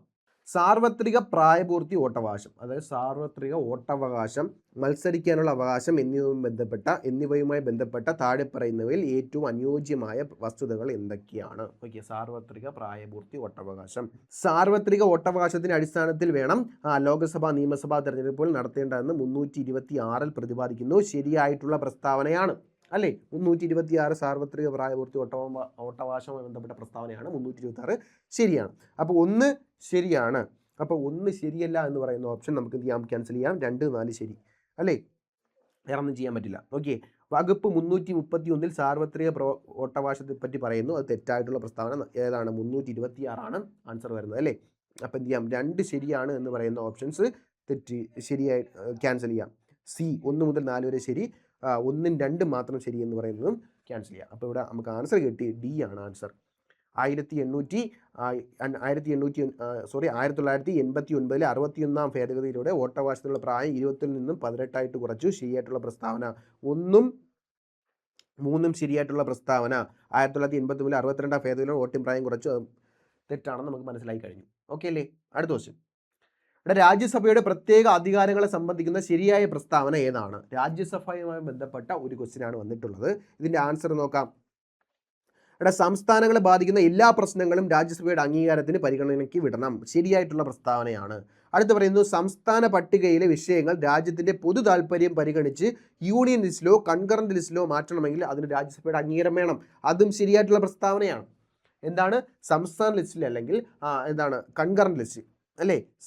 യൂണിയൻ ലിസ്റ്റിൽ അല്ലെങ്കിൽ കൺകറന്റ് ലിസ്റ്റിലും സംസ്ഥാന പട്ടികയിലെ വിഷയങ്ങൾ എങ്ങോട്ട് മാറ്റണമെങ്കിൽ അതെങ്ങനെയാണ്? രാജ്യത്തിൻ്റെ പൊതു താല്പര്യം പരിഗണിച്ചുകൊണ്ട് സംസ്ഥാന ലിസ്റ്റിൽ ഉൾപ്പെട്ട ഒരു വിഷയം നമ്മുടെ യൂണിയൻ ലിസ്റ്റിലോട്ടോ കൺകറന്റ് ലിസ്റ്റിലോട്ടോ മാറ്റണമെങ്കിൽ അതെന്ത് ചെയ്യണം? രാജ്യസഭയുടെ അംഗീകാരം വേണം എന്ന് പറയുന്നത് ശരിയായിട്ടുള്ള പ്രസ്താവന. 1ഉം 2ഉം ശരിയാണ്. 1ഉം 2ഉം ശരിയായിട്ടുള്ളത് ബി ഉണ്ട്, സി ഉണ്ട് അല്ലേ? 1 മാത്രം ശരിയെന്നുള്ളതും വെട്ടിക്കളയാം. അപ്പോൾ 2 ഓപ്ഷനായിട്ട് മാറി. അടുത്ത് നോക്കാം. സംസ്ഥാന പട്ടികയിലെ വിഷയങ്ങൾ രാജ്യത്തിന്റെ പൊതു താല്പര്യം പരിഗണിച്ച് യൂണിയൻ ലിസ്റ്റിലേക്ക് മാറ്റുന്നതിന് എന്താണ്? രാജ്യസഭയുടെ അംഗീകാരം ആവശ്യമില്ല എന്ന് പറയുന്നുണ്ട്. നമ്മൾ നേരത്തെ പറഞ്ഞ ആവശ്യമുണ്ട് എന്ന് പറയുന്നു. അതാണ് ശരിയാണെന്നും പറഞ്ഞു. അപ്പോൾ എന്ത് ചെയ്യാം? 3 തെറ്റാണ്. 3 തെറ്റായി വരുന്നത് സി ഓപ്ഷൻ ക്യാൻസൽ ചെയ്ത് നമുക്കിവിടെ ആൻസർ കിട്ടി ബി ആണ്. അടുത്ത് നോക്കിയാടാ, സംസ്ഥാനത്തിനെ സംബന്ധിച്ചുള്ള വിഷയങ്ങൾ മാറ്റുന്നതിന് രാഷ്ട്രപതിക്ക് രാജ്യസഭയിൽ പ്രത്യേക അധികാരമുണ്ട്. അത് തെറ്റാണ്. അപ്പോൾ ഇവിടെ ആൻസർ കിട്ടി 1ഉം 2ഉം ശരിയാണെന്ന് ആൻസർ കിട്ടി. ഓക്കെ, ക്ലിയർ ആണെന്ന്. അടുത്ത ദിവസം, ഇപ്പോഴത്തെ കേന്ദ്ര യുവജന കാര്യ വകുപ്പ് മന്ത്രി അല്ലെങ്കിൽ കായിക വകുപ്പ് കൈകാര്യം ചെയ്യുന്നത് ആര് എന്നാണ് ചോദ്യം. ആരാണ്? നമുക്കറിയാം, മൻസുഖ് മാണ്ഡവ്യയാണ്. 1 ശരി, അതായത് സി ആണ് ആൻസർ ആയിട്ട് വരുന്നത്. യുവജനകാര്യം കായിക വകുപ്പ് ആരാണ്? മൻസുഖ് മാണ്ഡവ്യയാണ്. അപ്പം നിങ്ങൾ എന്ത് ചെയ്യുക? എല്ലാവരുടെയും, അതായത് കേന്ദ്രവും കേരളവും അതാത് വകുപ്പുകളും അത് കൈകാര്യം ചെയ്യുന്ന മന്ത്രിമാരും കൃത്യമായിട്ട് പഠിക്കാൻ ശ്രമിക്കുക. അതൊന്ന് ഉറപ്പായിട്ട് ക്വസ്റ്റ്യൻ ഉണ്ടാവും. പിന്നെ എല്ലാ സംസ്ഥാനങ്ങളുടെയും മുഖ്യമന്ത്രിമാരെയും പഠിച്ചു വയ്ക്കാൻ ശ്രമിക്കുക. ഓക്കെ, അടുത്ത ദിവസം നിൽക്കടാ, ഇന്ത്യയുടെ രാഷ്ട്രപതിയായ ദ്രൗപദി മുർമുവിനെ സംബന്ധിക്കുന്ന ശരിയായ പ്രസ്താവന. അതായത് ഈ എക്സാം നടക്കുമ്പോഴാണ് നമ്മുടെ രാഷ്ട്രപതിയായിട്ട് ഇവർ ചുമതലയേക്കുന്നത്. അതുകൊണ്ടാണ് ഇത്രയും ഇമ്പോർട്ടൻ്റ് ആയിട്ട് ചോദിച്ചേക്കുന്നത്. ഓക്കെ, എന്തായാലും നമുക്ക് പഠിക്കാം. 15ാമത്തെ പ്രസിഡന്റ് ആണ് ആര്? നമ്മുടെ രാഷ്ട്രപതി ദ്രൗപദി മുർമു എന്ന് പറയുന്നു. അത് ശരിയായിട്ടുള്ള പ്രസ്താവനയാണോ? ശരിയായിട്ടുള്ള പ്രസ്താവനയാണ്. 14ാമത്തെ പ്രസിഡന്റ് എന്ന് പറയുന്നു തെറ്റായിട്ടുള്ള പ്രസ്താവന. അപ്പോൾ 1 ശരി 2 തെറ്റ്. ക്യാൻസൽ ചെയ്യാമല്ലോ, ഓപ്ഷൻ ക്യാൻസൽ ചെയ്യാം. 1 മുതൽ 4 വരെ ശരിയെന്നുള്ളത് തെറ്റാണ്. കാരണം വെച്ചാൽ 2 ഓൾറെഡി തെറ്റാണെന്ന് പറഞ്ഞു. 2 ശരിയാണെന്ന് പറയുന്നത് ഡിയും ഉണ്ട്, സിയും ഉണ്ട്. അപ്പോൾ നമുക്ക് ആൻസർ കിട്ടി ബി ആണ് ആൻസർ. അതായത് 2015 മുതൽ 2021 വരെ ജാർഖണ്ഡ് ഗവർണറായി സേവനം അനുഷ്ഠിച്ചിട്ടുണ്ട് എന്നുള്ളത് ശരിയായിട്ടുള്ള പ്രസ്താവനയാണ്. ഓക്കെ, ക്ലിയർ ആണല്ലോ. ഇത് തെറ്റായിട്ടുള്ള പ്രസ്താവന. ഒഡീഷ ഗവർണർ എന്ന് പറയുന്നത് തെറ്റായിട്ടുള്ള പ്രസ്താവന. അപ്പോൾ 1ഉം 3ഉം ആൻസർ ആണ്. ഓക്കെ, അടുത്ത സ്ലൈഡ് പോവാം. ഇവിടെ 2021 ഇത് സി എ ക്വസ്റ്റ്യൻ ആണ്. ഇത് ക്യാൻസൽ ചെയ്യാൻ പറ്റും. കാര്യം വെച്ചാൽ ഇതൊന്ന് ഒരിക്കലും ഇനി എന്തായാലും ക്വസ്റ്റ്യൻ ഉണ്ടാവില്ല. ഓക്കെ, അടുത്ത ചോദ്യം നോക്കാം നമുക്ക്. 27ാമത്തെ ചോദ്യം വരുന്നത് സ്നേഹസാന്ത്വനം പദ്ധതി ആർക്കാണ് നൽകി വരുന്നത്? അതായത് സ്നേഹസാന്ത്വനം പദ്ധതിയുടെ ഉപഭോക്താക്കൾ ആരാണ് എന്നാണ് ചോദ്യം. സ്നേഹസാന്ത്വനം പദ്ധതി എന്താണ്? സംസ്ഥാനത്തെ എൻഡോസൾഫാൻ ഇരകൾക്കുള്ള എന്താണ്? പ്രതിമാസ ധനസഹായമാണ് സ്നേഹസാന്ത്വനം പദ്ധതിയുടെ ലക്ഷ്യം. അപ്പോൾ ഇവിടുത്തെ ആൻസർ 1 ആണ്. അതായത് 1 മാത്രം ശരി വരുന്ന എ ആണ് ആൻസർ ആയിട്ട് വരുന്നത്. അപ്പോൾ സ്നേഹസാന്ത്വനം എന്താണ്? സംസ്ഥാനത്തെ എൻഡോസൾഫാൻ ദുരിതബാധിതർക്കുള്ള ധനസഹായ പദ്ധതിയാണ് സ്നേഹസാന്ത്വനം. ഓക്കെ, 2012 പോക്സോ ആക്ടുമായി ബന്ധപ്പെട്ടുള്ള ചോദ്യമാണ്. 2012 പോക്സോ നിയമവുമായി ബന്ധപ്പെട്ട് താഴെ പറയുന്ന പ്രസ്താവനകൾ ഏറ്റവും യോജിക്കുന്ന പ്രസ്താവനകൾ ഏതെല്ലാമാണ്? നോക്കിയേ, ഓരോ സ്റ്റേറ്റ്മെൻ്റ് ആയിട്ട് വൃത്തിയായിട്ട് വായിച്ചു പോവാം. ആക്റ്റാണ്, ഇമ്പോർട്ടൻ്റ് ആക്റ്റുമായി ബന്ധപ്പെട്ട ചോദ്യമാണ്. ഇവിടെ പോക്സോ നിയമം വകുപ്പ് 28 അനുസരിച്ച് ഓരോ ജില്ലയിലും ശിശു സൗഹാർദ്ദത്തിന് പ്രാധാന്യം നൽകി പ്രത്യേക കോടതികൾ സ്ഥാപിക്കണം. ശരിയായിട്ടുള്ള പ്രസ്താവന. വകുപ്പ് 28 എന്തുമായി ബന്ധപ്പെട്ടിരിക്കുന്നു? ഓരോ ജില്ലയിലും ശിശു സൗഹാർദ്ദത്തിനുള്ള പ്രത്യേക കോടതികൾ സ്ഥാപിച്ചിരിക്കണം എന്ന് പറയുന്ന വകുപ്പ് 28 പോക്സോ നിയമത്തിൽ 27 വകുപ്പ് പറയുന്നു ലൈംഗിക കുറ്റകൃത്യങ്ങൾ വിധേയരാകുന്ന കുട്ടികളെ അടിയന്തര വൈദ്യ പരിശോധനയ്ക്ക് വിധേയരാക്കണമെന്ന് പറയുന്നത് ശരിയായിട്ടുള്ള പ്രസ്താവന. 1, 2 ശരിയാണ്. 1, 2 ശരി പറയുന്നത് സി ഉണ്ട്, എ ഉണ്ട്, ഡി ഉണ്ട്. 3, 4 ക്യാൻസൽ ചെയ്യാം അല്ലേ. അടുത്ത് പറയുന്നു പോക്സോ കേസുകളിലെ കുട്ടികളുടെ മൊഴി എടുക്കുമ്പോൾ പോലീസ് ഉദ്യോഗസ്ഥർ ഔദ്യോഗിക വേഷത്തിൽ ആയിരിക്കരുത് എന്നുള്ളത് ശരിയായിട്ടുള്ള പ്രസ്താവനയാണ്. കാഷ്വൽ ഡ്രസ്സിൽ വേണം അവരെ ചോദ്യം ചെയ്യാനും മൊഴിയെടുക്കാനും ചെയ്യാനുള്ളത്. ഓക്കെ, അപ്പം 3, 1, 2, 3 ആണ് ശരിയായിട്ട് വരുന്നത്. പിന്നെ ഇതും വരാം, ഡിയും വരാം അല്ലേ. അടുത്ത് പറയുന്നു പോക്സോ കേസുകളിലെ കുട്ടികൾ മൊഴിയെടുക്കുമ്പോൾ പോലീസ് ഉദ്യോഗസ്ഥർ ഔദ്യോഗിക വേഷത്തിൽ ആയിരിക്കണം എന്ന് പറയുന്നു. തെറ്റാണ്, അത് മുന്നേ പറഞ്ഞതാണ് അല്ലേ. അപ്പോൾ ഏതാണ് ഇവിടെ ആൻസർ വരുന്നത്? ഓപ്ഷൻ സി ആണ്, ഡി തെറ്റാണ്. ഓക്കെ, ക്ലിയർ ആണല്ലോ. അടുത്ത ദിവസം നോക്കാം. വാത്സല്യനിധിയുമായി ബന്ധപ്പെട്ട ശരിയായിട്ടുള്ള പ്രസ്താവനകൾ അല്ലെ യോജിക്കുന്ന പ്രസ്താവനകൾ ഏതാണ് ചോദ്യം. ഓക്കെ, നോക്കിയാൽ പട്ടികജാതി വിഭാഗങ്ങളിൽ ഉൾപ്പെട്ട കുട്ടികളുടെ സമഗ്ര വികസനത്തിനായിട്ട് 1 ലക്ഷം വരെ വരുമാന പരിധിയുള്ള മാതാപിതാക്കളുടെ പെൺകുട്ടികൾക്ക് നൽകുന്ന ഇൻഷുറൻസ് അധിഷ്ഠിത സമഗ്ര പദ്ധതിയാണ് വാത്സല്യനിധി. അത് ശരിയായിട്ടുള്ള പ്രസ്താവനയാണ്. എന്താണ്? പട്ടികജാതി വിഭാഗങ്ങളിൽ ഉൾപ്പെട്ട പെൺകുട്ടികളുടെ സമഗ്ര വികസനത്തിന് വേണ്ടി 1 ലക്ഷം രൂപ വരെ വരുമാന പരിധിയുള്ള മാതാപിതാക്കളുടെ പെൺകുട്ടികൾക്ക് ഇൻഷുറൻസ് പരിരക്ഷ നൽകുന്ന സമഗ്ര പദ്ധതിയാണ് വാത്സല്യനിധി. ക്ലിയർ ആണല്ലോ. അപ്പോൾ എന്ത് ചെയ്യാം? പട്ടികജാതിയാണ്, പട്ടികജാതി വിഭാഗമാണ്. അവിടെ OBC വിഭാഗം നമുക്ക് ഇവിടുന്ന് തന്നെ തെറ്റാണെന്ന് പറയാം. പട്ടികജാതി വകുപ്പും ലൈഫ് ഇൻഷുറൻസ് കോർപ്പറേഷനും ചേർന്ന് സംയുക്തമായി നടപ്പിലാക്കുന്ന പദ്ധതി. ശരിയായിട്ടുള്ള പ്രസ്താവന 1ഉം 3ഉം ശരിയാണ്. ഇത് വരാം, ഇത് മാത്രമേ വരൂ. ഡി ആണ് ആൻസർ ആയിട്ട് വരുന്നത്. അമ്മത്തൊട്ടിൽ ജനിക്കുന്ന കുട്ടികൾക്ക് നൽകുന്ന ഒറ്റത്തവണ ധനസഹായം അല്ല. അപ്പോൾ ആൻസർ വരുന്നത് ഓപ്ഷൻ ഡി ആണ്. അടുത്ത് നോക്കിയേ, വിദ്യാജ്യോതി പദ്ധതിയുമായി ബന്ധപ്പെട്ട് താഴെ പറയുന്നവയിൽ അനുയോജ്യമായത് ഏതാണ്? പദ്ധതിയുമായി ബന്ധപ്പെട്ട എത്രാമത്തെ ക്വസ്റ്റ്യൻ ആണ്? 3ാമത്തെ ക്വസ്റ്റ്യൻ ആണ്. പദ്ധതികളെല്ലാം ക്ലിയർ ആയിട്ട് പഠിക്കുക. ഓക്കെ, അപ്പം നോക്കാം. ഒന്നാമത്തെ സ്റ്റേറ്റ്മെന്റ് പറയുന്നു കേരള സാമൂഹ്യനീതി വകുപ്പ് സാമൂഹ്യ സുരക്ഷാ മിഷൻ മുഖേന നടപ്പിലാക്കുന്നു. എന്താണ്? വിദ്യാജ്യോതിയാണ്. ഓക്കെ, അത് ശരിയായിട്ടുള്ള പ്രസ്താവനയാണോ? ശരിയായിട്ടുള്ള പ്രസ്താവന ആണ്. ഓക്കെ, അടുത്ത് പറയുന്നു ഭിന്നശേഷിയുള്ള വിഭാഗത്തിലെ കുട്ടികളുടെ വിദ്യാഭ്യാസപരമായി ഉയർച്ചയിലേക്ക് കൊണ്ടുവരുന്നതിനാണ് ഈ പദ്ധതി ലക്ഷ്യമിടുന്നത്. അപ്പോൾ 2ാമത്തെ പ്രസ്താവനയും ശരിയാണ്. 1, 2 ശരിയാണ്. 1, 2 ശരി വരുന്നത് ബി ഉണ്ട്, ബി മാത്രമേ ഉള്ളൂ. അപ്പോൾ ഓപ്ഷൻ ബി ആണെന്ന് ആൻസർ ഉറപ്പിക്കാം. പിന്നെ പറയുന്നു പൊതുവിദ്യാഭ്യാസ വകുപ്പ് നടപ്പിലാക്കുന്ന കർമ്മ പരിപാടിയല്ല. നമ്മൾ പറഞ്ഞു സാമൂഹ്യനീതി വകുപ്പ് സാമൂഹ്യ സുരക്ഷാ മിഷൻ മുഖേന നടപ്പിലാക്കുന്നു. പിന്നെ പറയുന്ന ആദിവാസി വിഭാഗത്തിലെ കുട്ടികൾക്ക് നൽകുന്ന വിദ്യാഭ്യാസ പദ്ധതി, അതും തെറ്റായിട്ടുള്ള പ്രസ്താവനയാണ്. ഓക്കെ, അപ്പോൾ ഇതിൻ്റെ ഉപഭോക്താക്കൾ ആരാണ്? ഭിന്നശേഷിയുള്ള വിഭാഗത്തിലെ കുട്ടികൾക്കുള്ള വിദ്യാഭ്യാസ ഉയർച്ചയ്ക്ക് വേണ്ടിയിട്ടുള്ള പദ്ധതിയാണ് ഏത്? വിദ്യാജ്യോതി. ഓക്കെ, അടുത്ത 31ാമത്തെ ചോദ്യം. കേരള സംസ്ഥാനത്തിലെ ഇപ്പോഴത്തെ യുവജനകാര്യ കമ്മീഷൻ ചെയർമാൻ ആരാണ്? ചിന്താ ജെറോമല്ല, ശ്രീ എം ഷാജറാണ്. 2 ആണ് ശരിയായിട്ട് വരുന്ന ആൻസർ. എന്താണ്? യുവജനകാര്യ commission chairman M Shajar. Okay, അടുത്ത ചോദ്യം. ഇപ്പോഴത്തെ കേരള ഹൈക്കോടതി ചീഫ് ജസ്റ്റിസ് ആരാണ്? നമുക്കറിയാം ഏതാണ്? ആരാണ്? ജസ്റ്റിസ് സുമൻ സെൻ എന്നാണ് പേര്. ഈ ഇടയ്ക്കാണ് അധികാരമേറ്റത്. വൃത്തിയായിട്ട് പഠിക്കുക, ഉറപ്പായിട്ടും ക്വസ്റ്റ്യൻ ഉണ്ടാവും. ഓക്കെ, സുമൻ സെൻ എന്ന് പറഞ്ഞ് എഴുതി പഠിക്കുക. ഓക്കെ, അടുത്ത ക്വസ്റ്റ്യൻ. ഇവിടെ കേന്ദ്ര കാലാവസ്ഥാ വകുപ്പിന്റെ മഴ മുന്നറിയിപ്പുമായി ബന്ധപ്പെട്ട ഏറ്റവും ശരിയായിട്ടുള്ള പ്രസ്താവന. ഓക്കെ, അപ്പം ദുരന്ത നിവാരണം അല്ലേ, നമ്മൾ കൃത്യമായിട്ട് പഠിക്കാൻ ശ്രമിക്കുക. ദുരന്ത നിവാരണം സിവിക്സിൻ്റെ ഭാഗമായിട്ട് വരുന്ന ടോപ്പിക്കാണ്. അത് വൃത്തിയായിട്ട് പഠിച്ചാൽ ഈ മാർക്ക് സ്കോർ ചെയ്യാൻ പറ്റും. ഒന്നാമത്തെ പറയുന്നു വെള്ളനിറം എന്തുമായിട്ട് ബന്ധപ്പെട്ടിരിക്കുന്നു? മുന്നറിയിപ്പില്ല, മഴയില്ല എന്ന് സൂചിപ്പിക്കുന്നു വെള്ളനിറം. അത് ശരിയായിട്ടുള്ള പ്രസ്താവന. 1 ശരിയാണ്. 1 ശരിയാണെങ്കിൽ ഡി ക്യാൻസൽ ചെയ്യാം, ബാക്കിയെല്ലാം ശരിയാണെന്ന് പറയുന്നുണ്ടല്ലോ. അപ്പോൾ 2 പറയുന്നു പച്ച നിറം മുന്നറിയിപ്പുണ്ടെന്നും വലിയ തോതിൽ മഴ ഉണ്ടെന്നും സൂചിപ്പിക്കുന്നു. തെറ്റായിട്ടുള്ള പ്രസ്താവന. അപ്പോൾ 2 ക്യാൻസൽ ചെയ്യാം. 2 വരുന്നത് എല്ലാം ക്യാൻസൽ ചെയ്യാം, ഇതും ക്യാൻസൽ ചെയ്യാം. അപ്പോൾ ആൻസർ കിട്ടി 1ഉം 3ഉം ആണ്. 3ാമത്തെ എന്താണ് പറയുന്നത്? മഞ്ഞ നിറം നിരീക്ഷിക്കുക, മുന്നറിയിപ്പ് പതുക്കി പുതുക്കിക്കൊണ്ടിരിക്കുക, ശക്തമായ മഴ ഉണ്ടാകുമെന്ന് സൂചിപ്പിക്കുന്നു. ഇതാണ് മഞ്ഞ നിറം സൂചിപ്പിക്കുന്നത്. അപ്പോൾ 1ഉം 3ഉം ആൻസറായിട്ട് വരുന്നു. അപ്പോൾ എന്ത് ചെയ്യുക, ഓരോ നിറവും അതുമായി ബന്ധപ്പെട്ടിരിക്കുന്ന ശരിയായിട്ടുള്ള കാര്യം എന്താണെന്ന് വ്യക്തമായിട്ട് സൂചിപ്പിക്കാം. ഓക്കെ, സൂചിപ്പിക്കുന്നത് എന്താണെന്ന് വ്യക്തമായിട്ട് പഠിക്കാം. ഓക്കെ, അടുത്ത ചോദ്യം, പേശികളെ അസ്ഥിയുമായി ബന്ധിപ്പിച്ചിരിക്കുന്ന യോജക കല ഏതാണ്? 4 ഓപ്ഷൻ ഉണ്ട്. സ്നായുക്കൾ, തരുണാസ്ഥി, രക്തം, ടെൻഡൻ. ഏതാണ്? ടെൻഡൻ ആണ് ആൻസർ ആയിട്ട് വരുന്നത്. പേശികളെ അസ്ഥിയുമായി ബന്ധിപ്പിക്കുന്ന യോജകല ടെൻഡൻ ആണ്. ഓക്കെ അല്ലേ? അടുത്ത് പറയുന്നു, ജൈവ വൈവിധ്യ സംരക്ഷണാർത്ഥം പൊതുജന പങ്കാളിത്തത്തോടെ നടപ്പിലാക്കുന്ന സംരക്ഷണ സംവിധാനം എന്താണ്? കമ്മ്യൂണിറ്റി റിസർവുകളാണ്. ഏതാണ്? കമ്മ്യൂണിറ്റി റിസർവാണ്. ചോദ്യം ഇതാണ്, ജൈവ വൈവിധ്യ സംരക്ഷണാർത്ഥം പൊതുജന പങ്കാളിത്തത്തോടെ നടപ്പിലാക്കുന്ന സംരക്ഷണ സംവിധാനമാണ് എന്ത്? കമ്മ്യൂണിറ്റി റിസർവുകൾ. ഓക്കെ, അടുത്ത് പറയുന്നു, ദ്രാവകാവസ്ഥയിലുള്ള യോജകലയ്ക്ക് ഉദാഹരണം ഏതാണ്? നമുക്കറിയാം ഏതാണ്? രക്തമാണ് അല്ലേ? ദ്രാവക അവസ്ഥയിലുള്ള യോജകല ഏതാണ്? രക്തമാണ്. അടുത്ത് പറയുന്നു, മനുഷ്യ ശരീരത്തിൽ ഉപാപചയ പ്രവർത്തനങ്ങളുടെ ഫലമായിട്ടുണ്ടാകുന്ന വിഷവസ്തുവായ അമോണിയയെ വിഷാംശം കുറഞ്ഞ എന്താണ്? യൂറിയയാക്കി മാറ്റുന്ന അവയവം ഏതാണ്? കരളാണ്. എന്താണ്? മനുഷ്യ ശരീരത്തിൽ ഉപാപചയ പ്രവർത്തനങ്ങളുടെ ഫലമായിട്ടുണ്ടാകുന്ന വിഷവസ്തുവായ അമോണിയയെ വിഷാംശം കുറഞ്ഞ യൂറിയയാക്കി മാറ്റുന്ന അവയവം ഏതാണ്? കരളാണ്. അടുത്ത ചോദ്യം ഏതാണ്? മുതിർന്ന വ്യക്തികളിൽ സൊമാറ്റോട്രോപ്പിന്റെ അമിത ഉൽപാദനം മൂലമുണ്ടാകുന്ന അവസ്ഥ ഏതാണ്? അക്രോമെഗലി. അപ്പൊ എന്താണ് അക്രോമെഗലി? മുതിർന്ന വ്യക്തികളിൽ ഉണ്ടാകുന്ന സൊമാറ്റോട്രോപ്പിന്റെ അമിത ഉൽപാദനം മൂലം ഉണ്ടാകുന്ന അവസ്ഥയാണ് മുതിർന്ന വ്യക്തികളിൽ. ഏതാണ്? അക്രോമെഗലി. ഓക്കെ, അടുത്ത ക്വസ്റ്റ്യൻ എന്താണ്? ഉമിനീരിൽ അടങ്ങിയിരിക്കുന്ന ഏത് രാസാഗ്നിയാണ് ഭക്ഷണത്തിലുള്ള സൂക്ഷ്മ രോഗാണുക്കളെ നശിപ്പിക്കുന്നത്? ഏതാണ്?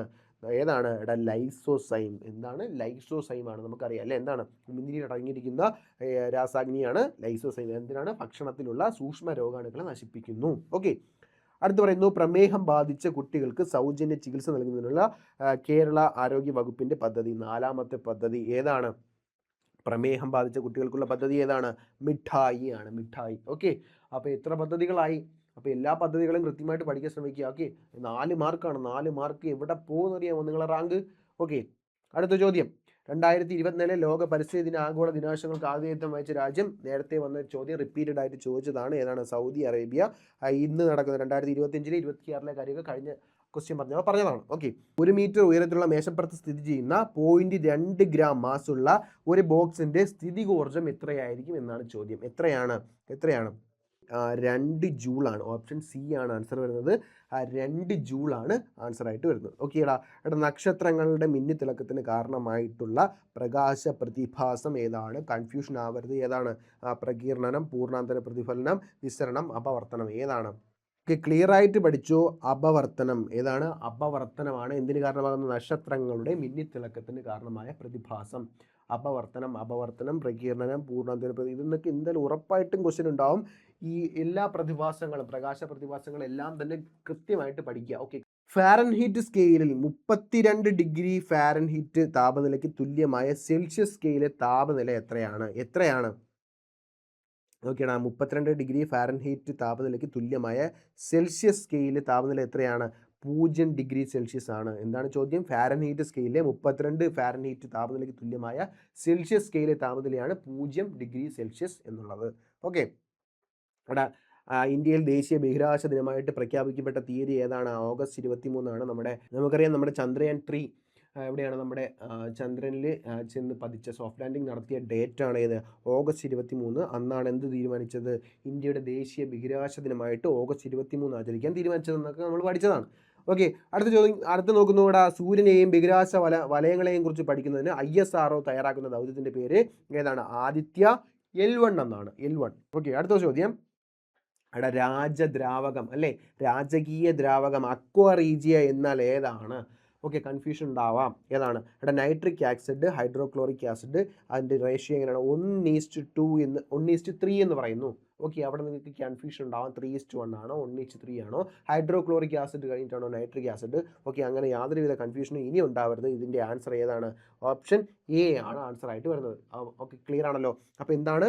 രാജദ്രാവകം nitric acid, hydrochloric acid, ratio 1:3 ആണ്. ക്ലിയർ ആണല്ലോ? അടുത്ത ചോദ്യം, ഇന്ത്യയിൽ 0 കാർബണായ നഗരം. ഇത് ക്യാൻസൽ ചെയ്ത ക്വസ്റ്റ്യൻ ആണ്. ഓക്കെ, ക്യാൻസൽ ചെയ്യാം. നമുക്കും ക്യാൻസൽ ചെയ്യാം. ഓക്കെ, അടുത്ത എന്താണ്? താഴെ പറയുന്നവയിൽ യഥാർത്ഥ ലായനി ഏതാണ്? യഥാർത്ഥ ലായനി ഏതാണ്? പാല്, കഞ്ഞിവെള്ളം, ചെളിവെള്ളം, സോഡിയം അമാൽഗമാണ് യഥാർത്ഥ ലായനി. ഓക്കെ, ഇവിടെ താഴെ പറയുന്നതിൽ സിങ്ക് ബ്ലെൻഡ് അറിയപ്പെടുന്ന എന്താണ്? സിങ്ക് ബ്ലെൻഡ് നോക്കിയേ, സിങ്ക് ബ്ലെൻഡ് അറിയപ്പെടുന്ന എന്താണ്? സിങ്ക് ബ്ലെൻഡ് ഇവിടെ നോക്കിയടാ, zinc carbonate, zinc oxide, zinc hydroxide, zinc sulphide. Answer വരുന്നത് ഏതാണ്? സിങ്ക് സൾഫൈഡ് ആണ് സിങ്ക് ബ്ലെൻഡ് എന്നറിയപ്പെടുന്നത്. സിങ്ക് സൾഫൈഡ് ആണ് സിങ്ക് ബ്ലെൻഡ്. നോക്കി, 2023 രസതന്ത്രത്തിനുള്ള നോബൽ സമ്മാനം ലഭിച്ചത് ഏത് വിഷയവുമായി ബന്ധപ്പെട്ടിരിക്കുന്നു? 2023 എന്തായാലും ചോദിക്കില്ല, പക്ഷെ നിങ്ങൾ 2025 പഠിക്കണം, 24 പഠിക്കണം. ഓക്കെ, ഇനി വരുന്ന എക്സാമിന്. ഓക്കെ, അപ്പോൾ എന്ത് ചെയ്യണം? 2025 ലേറ്റസ്റ്റ് ആയിട്ട് എന്താണ് നമ്മുടെ നോബൽ സമ്മാനം കൊടുത്തിട്ടുണ്ട്. അപ്പോൾ അത് ആർക്കൊക്കെയാണ് കിട്ടിയത്? ഒരാൾ ആരാണ്? സുസുമു കിറ്റഗാവ. രണ്ടാമത്തെ ആളാരാണ്? Richard Robinson. ഇതൊക്കെ വൃത്തിയായിട്ട് പഠിക്കണം, നോബൽ പ്രൈസ് എല്ലാം പഠിക്കണം. ഓക്കെ, മൂന്നാമത്തെ ആളാരാണ്? മൂന്നാമത്തെ ആള് ഒമർ എം യാഗി എന്നാണ്. ഓക്കെ, അപ്പം 3 പേർക്കാണ് എന്താണ് 2025 കെമിസ്ട്രിക്കുള്ള നോബൽ പ്രൈസ് കിട്ടി. ഇവർക്ക് എന്തിനാണ് കിട്ടിയത്? എടാ ഇങ്ങനെ പഠിച്ചോ, MOF എന്ന് പഠിച്ചു. MOF എന്താണ്? Metal organic framework. എന്താണ്? മെറ്റൽ ഓർഗാനിക് ഫ്രെയിംവർക്കിനാണ് ആർക്കൊക്കെ? Susumu Kitagawa, Richard N Robinson, പിന്നെ ആർക്ക്? Omar M Yaghi. അങ്ങനെ 3 പേർക്ക് 2025 നോബൽ പ്രൈസ് കിട്ടിയത് MOF metal organic framework. Okay, അടുത്ത ക്വസ്റ്റ്യൻ നോക്കാം. അപ്പോൾ എന്ത് ചെയ്യാൻ? നോബൽ പ്രൈസ് എല്ലാം കൃത്യമായിട്ട് പഠിച്ചോളാം. 2024 പഠിച്ചോളാം, 2025 പഠിച്ചോളാം. ഓക്കെ, അപ്പുക്കിളി ഏത് കൃതിയിലെ കഥാപാത്രമാണ്? ഖസാക്കിന്റെ ഇതിഹാസം. ഓപ്ഷൻ ഡി ആണ് ആൻസർ ആയിട്ട് വരുന്നത്. അപ്പൊ കൃതിയും കഥാപാത്രങ്ങളും പഠിക്കണമെന്ന് മനസ്സിലായില്ലേ? അടുത്ത നോക്കിയാൽ കീലേരി കുഞ്ഞിക്കണ്ണൻ ഏത് രംഗത്താണ് പ്രശസ്തി നേടിയത്? ഏതാണ്? കീലേരി കുഞ്ഞിക്കണ്ണൻ സർക്കസുമായി ബന്ധപ്പെട്ടിരിക്കുന്നു. ക്ലിയർ ആണ്? കീലേരി കുഞ്ഞിക്കണ്ണൻ സർക്കസുമായി ബന്ധപ്പെട്ടിരിക്കുന്നു. അടുത്ത നോക്കിയാൽ തിക്കൊടിയൻ എന്ന തൂലിക നാമത്തിൽ അറിയപ്പെടുന്ന എഴുത്തുകാരൻ ഏതാണ്? തിക്കൊടിയൻ കുഞ്ഞനന്ദൻ നായരാണ്. അടുത്ത ചോദ്യം നോക്കിയടാ, പാലിലെ വെണ്ണ പോൽ ബൈതാക്കി ചൊല്ലുന്നേൻ ഭാഗ്യമുള്ളവർ ഇതിനെ പഠിച്ചോർ എന്ന കൃതി ഏത് കൃതിയിലെ വരികളാണിവ എന്ന് ചോദിച്ചിട്ടുണ്ട്. ഏത് കൃതിയിലെ വരികളാണിവ? എടാ നമുക്കറിയാം, മുഹിയുദ്ദീൻ മാല. മുഹിയുദ്ദീൻ മാല എന്ന കൃതിയിലെ വരികളാണ്. എന്താണ്? പാലിലെ വെണ്ണ പോൽ ബൈതാക്കി ചൊല്ലുന്നേൻ ഭാഗ്യമുള്ളോർ ഇതിനെ പഠിച്ചോർ. ഓക്കെ, എവിടെയാണ്? മുഹിയുദ്ദീൻ മാല. ഓപ്ഷൻ സി ആണ് ആൻസർ ആയിട്ട് വരുന്നത്. നോക്കിയടാ, ജ്ഞാനപീഠ പുരസ്കാരം നേടിയ SK പൊറ്റക്കാടിന്റെ രചന ഏതാണ്? തെരുവിന്റെ കഥ, ദേശത്തിന്റെ കഥ, വിഷകന്യക, പാതിരാസൂര്യ നട്ടിൽ. ഇതെല്ലാം എന്താണ്? SK പൊറ്റക്കാടിന്റെ കൃതികളാണ്. പക്ഷെ ജ്ഞാനപീഠ പുരസ്കാരം നേടിയ കൃതി ഏതെന്ന് ചോദിച്ചാൽ നിങ്ങൾ പറയാൻ പറ്റണം. ഓപ്ഷൻ ഡി, ദേശത്തിന്റെ കഥ. അപ്പോൾ എന്ത് ചെയ്യുക? SK പൊറ്റക്കാട് വളരെ ഇമ്പോർട്ടൻ്റ് ആയിട്ടുള്ള എഴുത്തുകാരനാണ്. ആ പുള്ളിക്കാരനായിട്ട് സ്ഥിരമായിട്ടുള്ള ചോദ്യങ്ങളും ഉണ്ടാവാറുണ്ട്. പുള്ളിക്കാരൻ്റെ കൃതികൾക്ക് കിട്ടിയ അവാർഡ്. അപ്പോൾ എന്ത് ചെയ്യുക? നിങ്ങളും അത് കൃത്യമായിട്ട് പഠിക്കുക. ഓക്കെ, ഒരു മാർക്കാണ്. അടുത്ത ചോദ്യം പോവാം. 2024 ഇത് ക്യാൻസൽ ചെയ്യാം.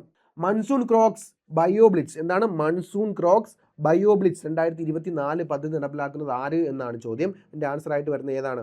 കേരള വന ഗവേഷണ കേന്ദ്രം. ഓപ്ഷൻ ഡി ആണ് ആൻസർ ആയിട്ട് വരുന്നത്. എന്താണ്? Monsoon croaks ബയോബ്ലിറ്റ്സ് 2024. ഇനി ചോദിക്കുമോ എന്ന് ചോദിച്ചാൽ ഒരു 90% ചോദിക്കാൻ സാധ്യതയില്ല. എന്തായാലും പഠിച്ചോ. ഓക്കെ, എന്താണ്? മൺസൂൺ ക്രോക്സ് ബയോബ്ലിറ്റ്സ് 2024 പദ്ധതി നടപ്പിലാക്കുന്നത് കേരള വന ഗവേഷണ കേന്ദ്രമാണ്. Okay, clear.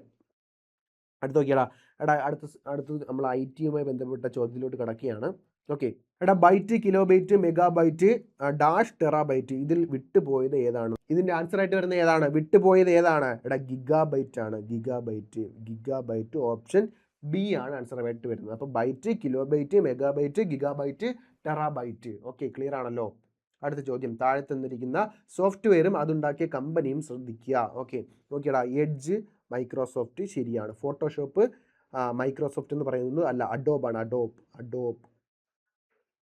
അപ്പോൾ 2 തെറ്റാണ്. 2 തെറ്റായിട്ട് വരുന്ന ഏതാണ്? നോക്കിയേ, 1 4 പറയുന്നുണ്ട്, അത് ശരിയാവാം. 1 2 3 വരുന്നത് തെറ്റാണ്. 2 വരുന്നത് തെറ്റാണ്. അപ്പം ഓപ്ഷൻ എ അല്ലെങ്കിൽ ഡി ആൻസർ വരാം. മാക് ഓപ്പറേറ്റിംഗ് സിസ്റ്റം ആപ്പിൾ ആണെന്ന് നമുക്കറിയാം, ആൻഡ്രോയിഡ് ഗൂഗിൾ ആണെന്ന് അറിയാം. അപ്പോൾ 1 3 4 ആണ് ശരി. 1 3 4 വരുന്ന ഓപ്ഷൻ ഡി ആണ് ശരി ഉത്തരം. ഓക്കെ, ക്ലിയർ ആണല്ലോ? അടുത്തത് കൂട്ടത്തിൽ ചേരാത്ത ഇതാണ്, ഇത് ക്യാൻസൽ ചെയ്താണ്. ഇതിൽ കൂട്ടത്തിൽ ചേരാത്തതായിട്ട് ഒന്നുമില്ല. ഓക്കെ, അടുത്ത് നോക്കിയാൽ താഴെ പറയുന്നതിൽ മെറ്റ എന്ന കമ്പനിയുമായി ബന്ധമില്ലാത്ത സോഷ്യൽ മീഡിയ പ്ലാറ്റ്ഫോം ഏതാണ്? നമുക്കറിയാം ഇൻസ്റ്റഗ്രാം, ഫേസ്ബുക്ക്, വാട്സാപ്പ് ഇതെല്ലാം മെറ്റയുടെ കീഴിൽ വരുന്ന ആപ്പുകളാണ്. ടെലഗ്രാം ആണ് ഇതിൽ മാറി നിൽക്കുന്നത്. ഓപ്ഷൻ ബി ആണ് ആൻസർ ആയിട്ട് വരുന്നത്. ഓക്കെ, അടുത്ത ചോദ്യം, ഡീപ്പ് ഫേക്ക് എന്നാൽ എന്താണ് ഡീപ്പ് ഫേക്ക്? സൈബർ സെക്യൂരിറ്റിക്ക് ഉപയോഗിക്കുന്ന സോഫ്റ്റ്വെയർ ആണ്. തെറ്റ്. വ്യാജ ചിത്രങ്ങൾ, വീഡിയോകൾ എന്നിവ നിർമ്മിക്കാൻ ഉപയോഗിക്കുന്ന AI ടൂളിൻ്റെ പേരാണ് ഡീപ്പ് ഫേക്ക്. ക്ലിയർ. വിവരാവകാശ നിയമം 2025 പ്രകാരം സംസ്ഥാന ചീഫ് ഇൻഫർമേഷൻ ഓഫീസർ അല്ലെ ചീഫ് ഇൻഫർമേഷൻ കമ്മീഷണർ നിയമിക്കുന്നത് ആരാണ് എന്നാണ് ചോദ്യം. സംസ്ഥാനമാണല്ലോ, അപ്പോൾ സംസ്ഥാനത്തിലെ ഗവർണർ ആയിരിക്കും. ഓപ്ഷൻ ബി ആണ് ആൻസർ ആയിട്ട് വരുന്നത്. ക്ലിയർ. അടുത്ത ചോദ്യം, ഉപഭോക്തൃ സംരക്ഷണ നിയമം 2019 പ്രകാരം എന്താണ് ഉപഭോക്തൃ സംരക്ഷണ നിർവചനത്തിൽ ഉൾപ്പെടാത്ത സേവനങ്ങൾ ഏതൊക്കെയാണ്? നിസ്വാർത്ഥ സേവനം, ഗതാഗതം, വാർത്താവിനിമയം, ഇൻഷുറൻസ്. ഏതാണ് ആൻസർ ആയിട്ട് വരുന്നത്? നിസ്വാർത്ഥ സേവനങ്ങൾ ഇതിൽ ഉൾപ്പെടുന്നില്ല, ബാക്കിയെല്ലാം ഉൾപ്പെടുന്നുണ്ട്. അടുത്ത കാണാമല്ലോ നിങ്ങൾക്ക് ചോദ്യം കാണുന്നതിൽ. അടുത്ത ചോദ്യം, ഇവയിൽ ഏതാണ് പട്ടികവർഗക്കാർക്കായുള്ള ദേശീയ കമ്മീഷന്റെ പ്രവർത്തനം അല്ലാത്തത് ഏതെന്നാണ് ചോദ്യം. നോക്കി ഓരോന്നായിട്ട് വായിക്കാം. പറയുന്നു, ഭരണഘടനാ പ്രകാരം പട്ടികവർഗക്കാർക്കായി നൽകിയിട്ടുള്ള സുരക്ഷാ സംവിധാനങ്ങളുമായി ബന്ധപ്പെട്ട കാര്യങ്ങൾ അന്വേഷിക്കുകയും നിരീക്ഷിക്കുകയും ചെയ്യുക. അത് ശരിയായിട്ടുള്ള പ്രസ്താവനയാണ്. അടുത്ത പറയുന്നത്, പട്ടികവർഗക്കാരുടെ അവകാശങ്ങളും സംരക്ഷണവും സംബന്ധിച്ച നിർദ്ദിഷ്ട പരാതികൾ അന്വേഷിക്കുക. ശരിയായിട്ടുള്ള പ്രസ്താവനയാണ്. പട്ടികവർഗ സംരക്ഷണവുമായി ബന്ധപ്പെട്ട റിപ്പോർട്ട് പ്രധാനമന്ത്രിക്ക് നൽകുക. അത് തെറ്റായിട്ടുള്ള പ്രസ്താവന. അടുത്ത് പറയുന്നു, പട്ടികവർഗക്കാരുടെ സാമൂഹിക സാമ്പത്തിക വികസനവുമായി ബന്ധപ്പെട്ട ആസൂത്രണ പ്രക്രിയയിൽ പങ്കെടുക്കുകയും ഉപദേശം നൽകുകയും ചെയ്യുക. ഇതിൽ തെറ്റായിട്ടുള്ള പ്രസ്താവന, പ്രവർത്തനം അല്ലാത്തത് എന്നാണ് ചോദ്യം. ഓപ്ഷൻ സി ആണ് ആൻസർ ആയിട്ട് വരുന്നത്. ഓക്കെ, അടുത്ത് പറയുന്നു, ഗാർഹിക അതിക്രമത്തിന് നിർവചനത്തിൽ വരുന്ന കാര്യങ്ങൾ ഏതൊക്കെയാണ് എന്നാണ് പറയുന്നത്. ഓക്കെ, നോക്കിയേ, മാനസികവും ശാരീരികവുമായ പരാതിക്കാരിയായ ആളിനെ ഉപദ്രവിക്കുക, അത് വരാം. സ്ത്രീധനം നേടുന്നതിന് പരാതിക്കാരിയുടെ ബന്ധുവിനെ ശല്യം ചെയ്യുക, അത് വരാം. സാമ്പത്തിക ചൂഷണം വരാം.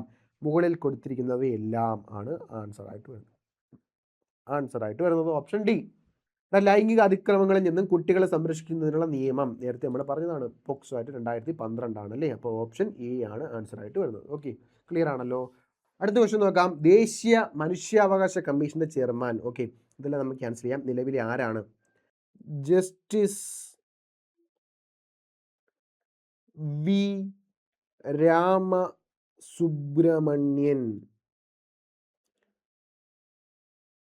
ഓക്കെ, ക്ലിയർ ആണല്ലോ.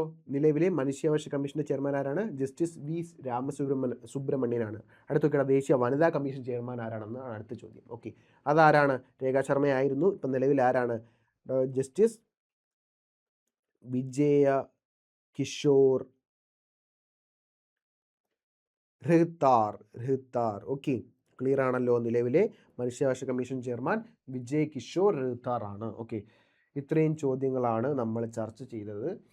ഒരുപാട് സ്റ്റേറ്റ്മെൻറ്റ് ക്വസ്റ്റ്യൻ ഉണ്ടായിരുന്നു GK ഭാഗത്തു നിന്നും. സയൻസിലോട്ട് വന്നപ്പോൾ ചെറിയ എളുപ്പം ഉണ്ടായിരുന്നു. ഓക്കെ, അപ്പോൾ എന്ത് ചെയ്യുക, ഈ സ്റ്റേറ്റ്മെൻറ്റ് വൈസ് ക്വസ്റ്റ്യൻ ആണ് ഇനി എല്ലാ പരീക്ഷയ്ക്കും ഉണ്ടാകുന്നതെന്ന രീതിയിൽ തന്നെ നിങ്ങൾ കൃത്യമായിട്ട് പഠിക്കാൻ നോക്കുക. ഓക്കെ, യാതൊരുവിധ കൺഫ്യൂഷൻ ഉണ്ടാവാത്ത രീതിയിൽ കൃത്യമായിട്ട് ക്ലിയർ ആയിട്ട് പഠിക്കാൻ ശ്രമിക്കുക. ഓക്കെ, നിങ്ങൾ ഒരു ക്വസ്റ്റ്യൻ കാണുമ്പോൾ നിങ്ങൾ പഠിച്ചതായിരിക്കും, നിങ്ങൾക്ക് ആൻസർ ചെയ്യാൻ പറ്റില്ല. പക്ഷേ നിങ്ങൾ പഠിച്ചതല്ലേ, എന്തെങ്കിലും ആൻസർ ചെയ്തിട്ട് പോകാം എന്ന രീതിയിൽ മൈനസ് അടിച്ചിട്ട് പോകും. മാർക്കിൽ ഒരുപാട് വ്യത്യാസം ഉണ്ടാവും, റാങ്കിൽ ഒരുപാട് മാറ്റം ഉണ്ടാവും. ഓക്കെ, അങ്ങനെ ഒരിക്കലും ചെയ്യരുത്. ഉറപ്പാണെന്നുള്ളത് മാത്രം ആൻസർ ചെയ്യാൻ ശ്രമിക്കുക. ഉറപ്പാക്കാൻ വേണ്ടി എന്ത് ചെയ്യുക, സ്ഥിരമായിട്ട് റിവിഷൻ ചെയ്ത് പഠിക്കാൻ ശ്രമിക്കുക. ഓക്കെ, എല്ലാവർക്കും ക്ലാസ് ഉപയോഗപ്പെട്ടു എന്ന് വിചാരിക്കുന്നു. താങ്ക്